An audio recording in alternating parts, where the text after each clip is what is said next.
Hi friends, இந்த வீடியோவில் புதினா பிரியாணி எப்படி செய்கிறதுன்னு சொல்லிட்டு பார்க்கலாம். காய்கறி எதுவும் இல்லைன்னா இந்த மாதிரி ட்ரை பண்ணி பாருங்கள், ரொம்ப சூப்பராக இருக்கும்.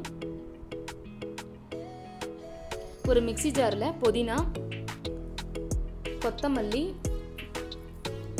கொஞ்சமாக இஞ்சி, ஒரு 4 பல் பூண்டு, காரத்துக்கு ஏற்ற மாதிரி மிளகாய் போட்டுக்கோங்க.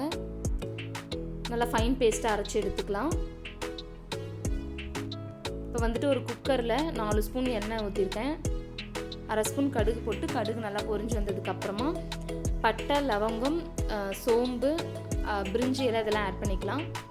இது கூடவே கொஞ்சமாக பூண்டு ஆட் பண்ணிவிட்டு நல்லா வதக்கி விட்டுருங்க. கருவேப்பிலையும் ஆட் பண்ணிக்கோங்க. கொஞ்சமாக வெங்காயம் ஆட் பண்ணிக்கலாம். வெங்காயம் வதங்கிறதுக்கு உப்பு போட்டுட்டு நல்லா வதக்கிக்கோங்க.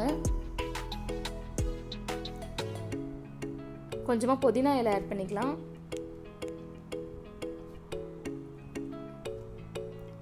புதினா நல்லா வதங்கினதுக்கு அப்புறமா நம்ம வந்துட்டு அரைச்சி வச்சிருக்க பேஸ்ட் ஆட் பண்ணிக்கலாம்.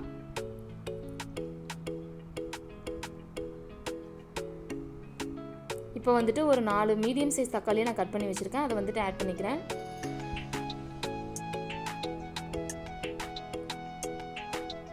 தக்காளி நல்லா வதங்கினதுக்கு அப்புறமா நம்ம வந்துட்டு மசாலா ஆட் பண்ணிக்கலாம். அரை ஸ்பூன் மஞ்சத்தூள், 2 spoon garam masala, 1 spoon biryani masala add பண்ணியிருக்கேன். கொஞ்சமாக கல்லுப்பு ஆட் பண்ணிக்கலாம். இதே நல்லா வதக்கிடுங்க. இப்போ கடைசியாக தயிர் ஆட் பண்ணிக்கலாம். 2 கரண்டி தயிர் ஆட் பண்ணியிருக்கேன்.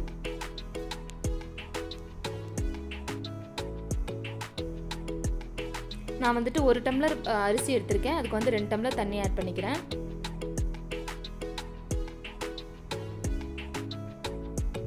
தண்ணி நல்லா கொதிச்சு வந்ததுக்கு அப்புறமா அரிசி ஆட் பண்ணிக்கலாம்.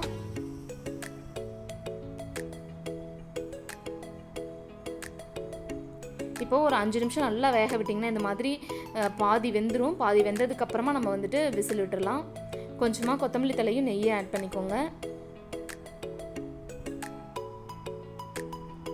இப்போ மூடி வச்சு கரெக்டாக 10 நிமிஷம் வேக விட்டிங்கன்னா போதும், நல்லா வெந்துடும். அவ்வளோதான், சூப்பரான புதினா பிரியாணி ரெடி. ஒரு ½ அன் ஹவரில் செஞ்சிடலாம். கண்டிப்பாக ட்ரை பண்ணி பாருங்கள், டேஸ்ட் செம்மையாக இருக்கும். ஆனியன் ரைத்தாவோட பரிமாறுங்க, சூப்பராக இருக்கும்.